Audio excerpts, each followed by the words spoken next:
Welcome back, everyone. I'm Mark. And I'm Daniel. And you're watching Step 1.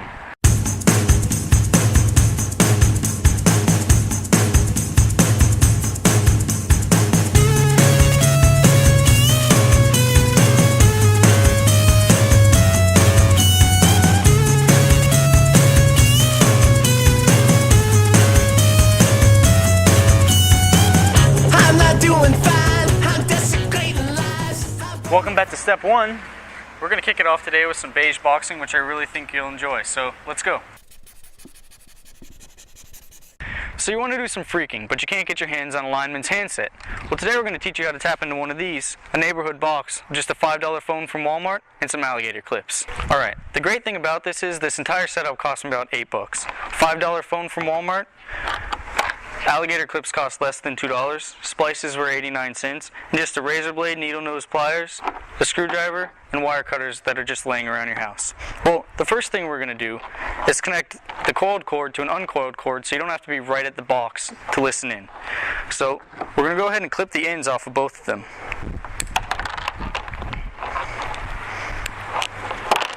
After that, we're going to expose the red and green wires with our razor blade.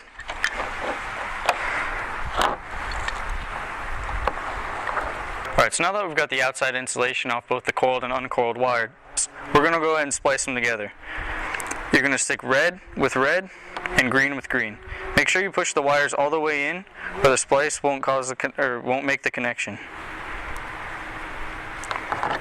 Also make sure you crunch all the way down on the splice, or else it won't connect them right either.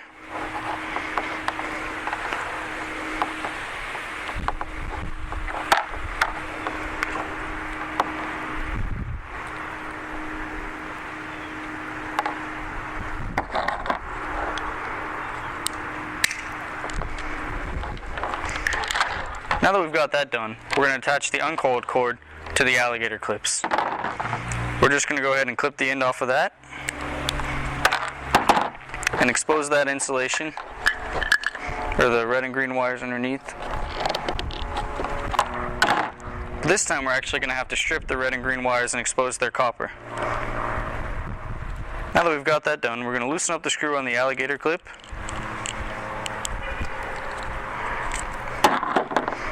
Wrap the copper around it. Then just tighten the screw back up.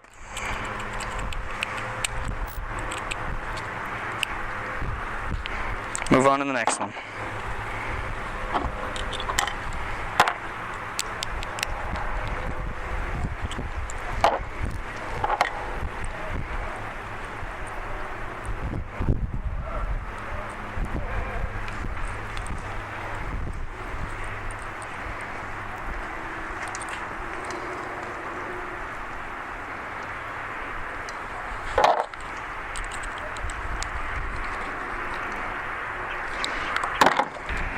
So we're going to put the insulators on, so just in case someone's calling when you're hooking on, you don't get zapped.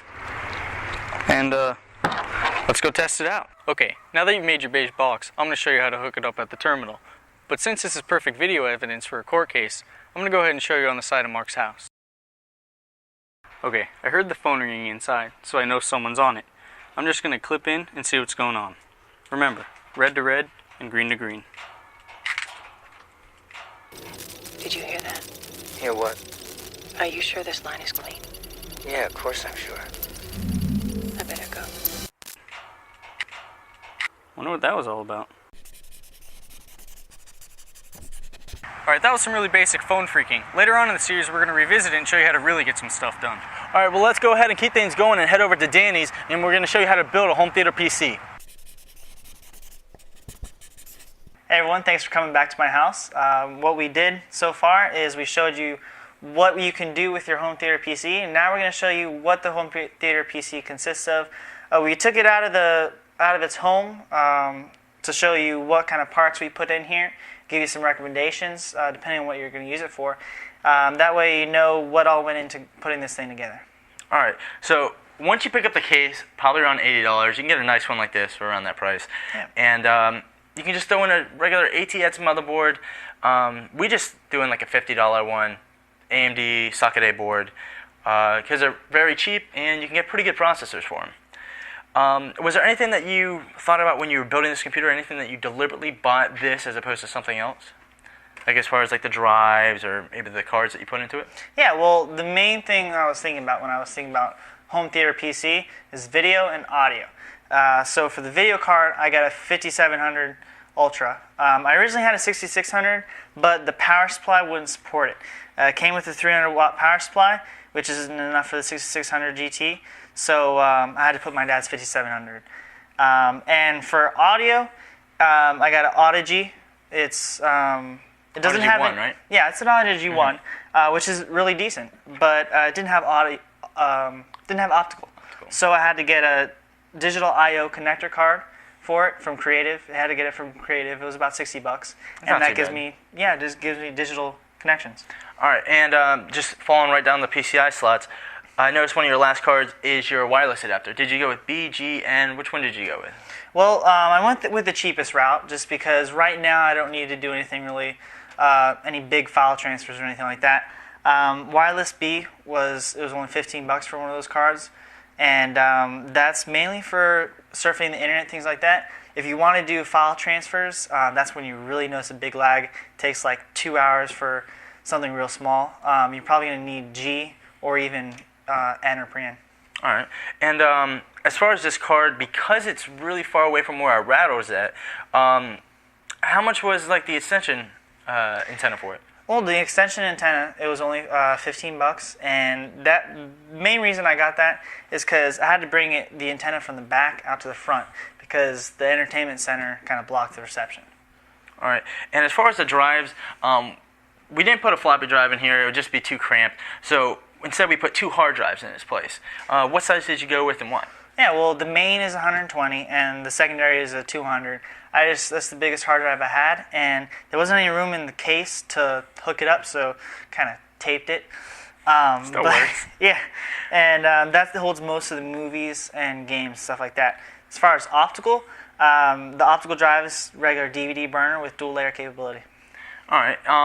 Now, did you run into any kind of problems as far as certain kind of power supplies that this supports or stuff like that? Well, I couldn't, in order to put my 6600 GT in there, I had to get a bigger power supply. So the only power supply I could find was a 450 watt. It had to be micro ATX for this desktop size case. And the biggest one I could find was 450 watt, and that was $60 online. And that was pretty much the only one I could find. But I haven't gotten around to getting that one yet, so right now I have 5700. All right, and I noticed that you have 2 sets of RAM. What size are those? Well, it's a gig total. It's Corsair XMS. All right. And the processor and the memory combined is awesome gaming machine. Processor AMD 3000 plus. Great processor. Yeah. Now, I noticed you also put in a aftermarket heatsink and fan. Was that just because you're running into some heat problems, or you just figured that would just lower the volume coming out of the desktop? Oh yeah, definitely. Since it's cramped up in the entertainment center, it's going to have definitely heat problems. So I had to get a good heatsink for that one. I had to get another heatsink for the video card too. All right, and I guess this kind of wraps it up. Let's go ahead and show you actually how to hook these up so you can get like the LCD monitor that we showed you earlier and your rear projection LCD working properly. Yeah, we're also going to show you some of the key features about hooking up a computer up to a HD TV. All right, now that we put the case all back together, hooked it all up, got back to our desktop, let's go ahead and open up the display properties. All right, well first there's some things you need to know about setting up the display properties on an HD TV. See, your computer is not going to be sending an HD TV signal to your TV. No, that's by default, because I mean you could get an HD out card. In this case, we were using a gaming card. We wanted to go with more of the gaming side of it. Yeah, a lot of TVs now are having HD TV connectors. This will be a little dongle cable giving you the HD capability. Built in the NVIDIA drivers, it allows you to detect the HD TV and further customize the TV settings. Firstly, what I did, I gave my brand of TV a call. It was Hitachi, and they just told me some things about it. First, they wanted to make sure I knew it's not really made to be a PC monitor. The reason is because it's really easily burnt. If you have a screen that's redundantly displayed, like maybe internet browser or even your desktop, then it's going to burn your monitor real easily. What you need to do is, what I did, is I set my screensaver to about 1 minute, just to be safe. Yeah, that's pretty good, because then you don't have to worry about anything going on. And if you're playing a movie in, let's say, Winamp or Media Player Classic or any program like that, when it's playing the video, it's not going to activate the screensaver. And once it's done, and let's say if it shrinks back down to normal size, it's going to disable that feature and then just throw the screensaver on once you let it idle. Smart like that. All right. So what resolution did yours support? Well, for my TV, I found it best to put it at 1176 by 664. Now this is technically in the 720p range for my TV. So your TV actually recognized it as a 720? Right. Normally 720p would be 1024 by 720. I think. Somewhere around that range. Around there. And that's at progressive scan. Progressive scan looks better on this TV from PC to TV because the text isn't as jagged. With interlaced, you're gonna look every other frame. So yeah, I mean, you're gonna see flickers, stuff like that. And let's say when you move stuff around, it might not be as fluid. So progressive scan, I mean, as you know, standard DVD players, if they have that, it's going to be a much better image on those. Yeah, especially with larger screens, that's when you really notice the difference between small ones, progressive and interlaced. Yeah. Small ones you won't notice as much. Yeah. But right now I have 1176 by 664, and I have the dual monitor feature set up to where when you have the mouse move up, it goes up to the big screen, and when you move straight down, it goes up to the 17-inch. What resolution did you choose for your monitor inside the coffee table so that it's not too big of a change, so when you drag your window back and forth, it's not like jump into like a much wider one or anything like that? What resolution did you set your standard monitor at? Well, the standard monitor is at 1024 by 768. Mm-hmm. And now, did you have to sync anything up between them, or is it just pretty much good to go once you got both set at a good resolution? Well, the NVIDIA driver comes with the setting to just align them to the physical alignment of the environment. So it was real easy to make sure that when you move the mouse down one side, it's nice and aligned. That's pretty cool. Now, was there anything you had to really do with the audio as far as to make everything hook up into the standard TV? Because, I mean, we don't have the ability to use the opticals yet because we don't have a real surround sound system or anything. So how'd you hook it all up? Well, just like any other TV, it's using RCA audio. It doesn't have the 1/8-inch mini connection like in the back of most PCs. So I did have to go to Radio Shack, pick up an 1/8-inch mini adapter into RCA. And that's the only connection I have right now into the back of the computer for audio, just because I don't have my surround sound yet. Another thing that we did do, because there is a line out on the computer, we wired up some headphones and a mic cable up into the front. So when we're playing our games or any kind of other thing we have going, Counter-Strike, Source, anything like that, you can just go ahead and plug your stuff in. You don't have to worry about adjusting the cables. Yeah, along with that, we also had to bring up the USB adapter for the keyboard and mouse. Because from all the way back there, the Bluetooth, even though it was Bluetooth a little bit, it did have better reception than regular radio transmission. But for gaming, things like that, it needed to be more responsive. So we brought it under the carpet, drilled a hole through the coffee table, gave my mom a heart attack, and then brought it through the glass. That way we can use it for gaming, fast response, things like that. All right. Now, as far as the monitor, because your standard monitor cable isn't going to be this far, and setting up a wireless VGA is going to be a pain, you pretty much just followed that same line that you made with the USB extension, and it went right through the same hole, right? Yeah, I just had to get 2 monitor extensions and 2 USB extensions. Now, something to know is for USB, the farthest you can really go with USB is 16 feet. After that, you start to notice a lot of signal degradation and a lot of cutback in speed. It'll even cut off every once in a while. Yeah. Also, if you really want to go a little bit farther than what's recommended, use gold connections. That way you know you're getting the best out of what you can get at that length. Yeah. But since we had the resolution set up, the audio is good to go. All your interface is set up. I mean, that's pretty much all you really need to know about setting up a home theater system. Yeah, that's it for mostly the connections. As far as the settings, though, we did come across this awesome program to show you exactly what kind of settings your TV is best at using. It's called MonInfo. We just searched it online and got it. It's a real quick download, and it's practically instant install. Right when you open up, it'll give you all the properties of your monitor. If you have dual monitor, it'll tell you, give you a selection of both different monitors. Yeah, and it also lets you know what resolutions it supports. It is really key when it comes to setting up your monitor. Now, if you're running like a few other things like conversions, stuff like that, like if you have a VGA out and you change that to a DVI or a DMI or HDMI, whenever you do those kind of conversions, it might not read the monitor properly. If you're lucky, it will do everything fine. In this case, it didn't recognize everything exactly right. Like some resolutions, it didn't display it properly. But we did find one on the list that it recommended that was perfect. Yeah. The thing is, though, with a lot of TVs, they're not necessarily made for high performance as far as a PC monitor would. So the refresh rate is going to be a lot lower. Normally about 50 or 60 hertz, when a TV monitor is normally 50 to 120 or so. Mm-hmm. But I guess it kind of wraps it up. It's really all the configuration that we did. Of course, you can always download programs like Media Portal to get a few more functions out of it. Mm-hmm. And then also we reviewed Media Life before, which you get whenever you buy like a home theater kind of keyboard and mouse setup. Yeah. But I guess that's it. That's a pretty cheap and efficient way to build your own home theater PC. Yeah, definitely a whole lot cheaper than heading out to your local retailer to pick one up. But let's go ahead and pass it off to Daniel, who's going to show you another reason why you should be using Firefox. Alright, we're going to talk a little bit about the Internet Explorer embedded object cross-site scripting vulnerability. But instead of showing me at a computer desk with a whole bunch of screen caps, we've decided to make it a little bit more of an object lesson.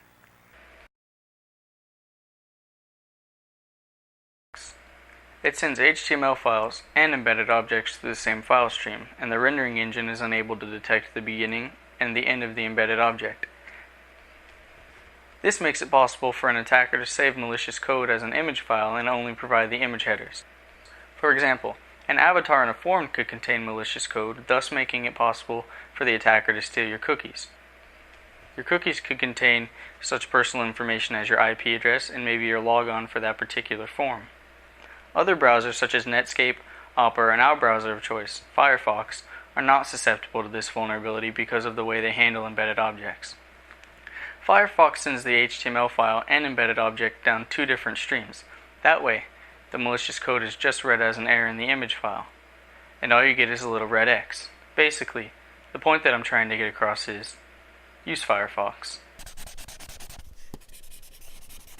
Yeah, kind of makes you think. Yeah. Oh well, let's go over to Mark with a program that costs less than a penny. Thanks guys. Now it's time for programs that cost less than a penny. This week I'm showing you DaemonScript. DaemonScript pretty much takes all the work out of running a CD, let's say from your hard drive. Now, instead of having to like mount the CD, stuff like that, or go out and get a game crack, you just use this program, create the script once, and you never have to worry about it again. But instead of me telling you about it, let me show you how to create the first script. First thing to do is either get alcohol 120% or Daemon Tools. After that, you can get DaemonScript. You can get DaemonScript from Daemon Tools' website, which is www.daemon-tools.cc. You open up DaemonScript. From here, you can just go ahead, pick the CD that you want to mount. In this case, we're doing The Sims. Next thing to do is just go ahead and set up your emulations. I just go ahead and leave them all on. That way I know I'm covered for sure. After you do that, you want to run a delay. That way, you know the CD is all set and it's good to go before it goes to run the application. Alright, once that's all set, the next thing to do is just go ahead and go into Run App. Pretty much from here, you just pick what the actual exe is, you select it, and then any kind of parameters that you want to set in. Wherever you installed your game to, you want to set it up in here. So in this case, we installed it to the C drive, program files, and then Matsys, The Sims, and then you just want to leave it in the main directory. For this game, the parameters are going to be -r space 1024 by 768, because by default this game goes at 800 by 600, and we want to change that. Just go ahead and save it to your desktop.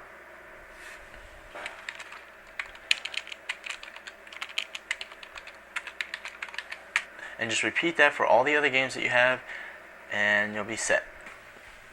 That pretty much wraps it off for programs that cost less than a penny. Now, remember, if you ever want to see a program that you use that isn't well known, just hit us up on the forums or email me at mark@step1pro.com. Man, that was a lot faster than the way I was doing it. Yeah, it's pretty sweet. But now over to Danny with a cool case mod. Thanks guys. This week we'll be doing a bit more of an advanced mod than we did last week. This time we're going to be doing a front window mod for your door of your case. If you have a door in your case, this mod would be perfect for you. The reason we're doing it on this case is because it is the center portion of the door is separate from the frame of the door. That way when you cut it out and take it apart, then it actually is still pretty clean cut looking. Now the stencil we'll be using, this is from my other case that I already modded. As you can see, it's pretty simple. It just goes where the center portion gets cut out from, and there's no glue on it because I'm using this threshold molding. This is something I stumbled upon in Home Depot. It's a lot more convenient because when I tried using crazy glue, then it had a chemical reaction with the plastic and made it to where there was fog around the glue, and that wasn't very attractive. So I found a non-adhesive alternative, and this is the tools we'll be using. This is the plexiglass. This is only $3 or $4 from Home Depot, and this is the molding. Comes in a package of 36 inches, and that's more than enough to complete one window mod. And then the tool of choice is the Dremel tool, of course, with the cutoff wheel attachment. And on that note, let's go ahead and get started on the mod.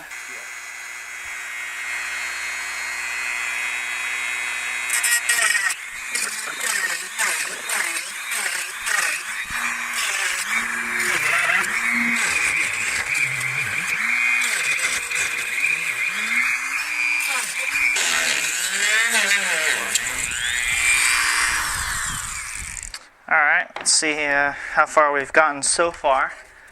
Let's see. Alright, looks good. Now of course it's messy because it melted all over the place and it's not exactly clean cut right now, but what we can do is we can attach a different bit.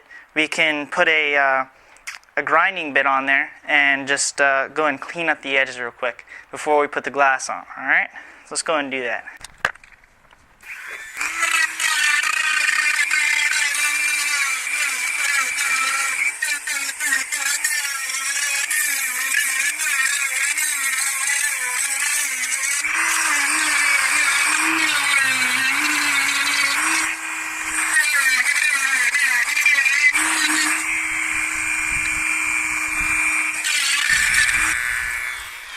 Alright, that pretty much takes care of the plastic part here. You don't necessarily need to worry about making it look pretty because the molding, if you choose to use the molding, then it's pretty much going to cover up all the corner. That way you don't have to see the discoloration of where the paint got cut off. So next what we're going to be doing is taking off a chunk of this plexiglass. I already have a stencil here, so it shouldn't be too hard. And one thing to keep in mind, though, is that when cutting the plexiglass, it melts a lot faster than the plastic on the door. And when it does, it dries quicker, too. So it clogs around the bit. And if you're using the cutoff wheel, then the cutoff wheel is fairly thin, and it'll break very easily. So definitely have eye protection, and you really need to be careful because if you bend it or anything like that, it can break. So personally, I got a pack of 35 of those cutoff wheels, so that should last me for a while. All right, let's go ahead and trace out the glass that we need to cut real quick. All right. Now, it should be fairly quick, real quick here. All right. Now that outline that I just traced, you don't know the dimensions yet, but if you just check out our website, we're going to put some show notes on for you. That way you can know exactly what dimensions to cut out for this and what to cut out for the molding. All right. So let's go ahead and cut that out for you real quick. Let me put my cutoff wheel back on here. Go and cut.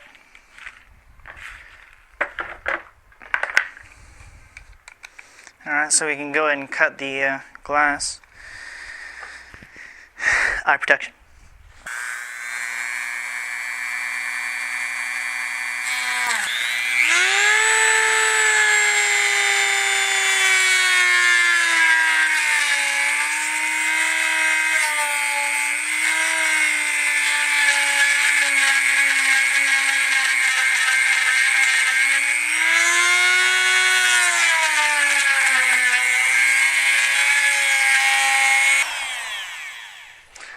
now that we have the glass cut out here, it's not going to be exact to the stencil just because it was a rough trace.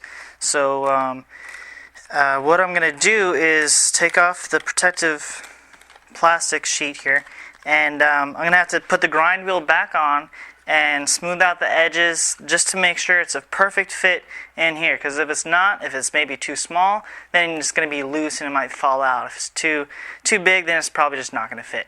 So let's go ahead and attach the bit here, the grinding bit we're going to use, and go ahead and compare. It's actually pretty far off. So let's get our handy dandy marker. Mark a little bit more. That's the first revision. Let's go and cut this real quick. Shouldn't take long.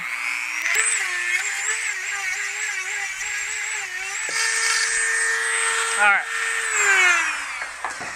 Now that we have this a little bit closer than it was before, let's see.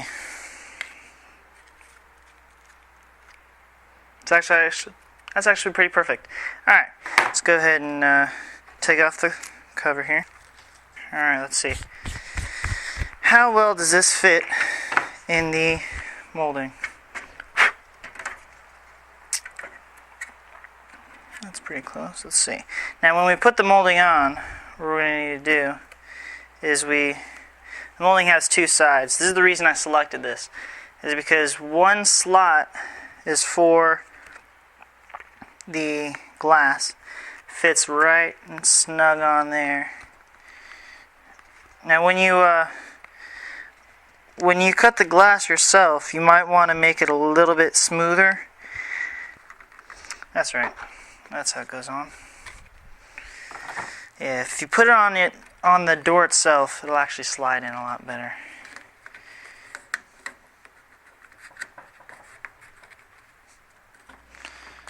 Now that we have all that done, if you take a look, the molding fits fairly well. It could be a little bit better.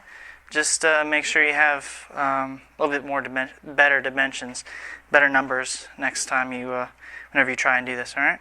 So that's for mostly all you have to do for a window mod. If you stay tuned for next episode, what we're going to show you is how to give it some cool lighting effect. What we're going to do is have a design in here that will glow UV maybe. So thanks for watching, and I'll see you next time. Don't forget, in the next couple weeks, we're going to be giving that case out. So just make sure you stay tuned. We're going to tell you how to win that. Alright, and before we end this episode, we're going to show you some defenses to a phishing attack. Mostly, just look in the location bar. Make sure it's the site it says it is. Check the source of the email you got, and make sure that the link goes where it says it goes. Alright, well that kind of wraps it up for this episode. Just want to thank everyone that was out there touring our episode. You helped out so much. And I guess we'll see you next week. Alright.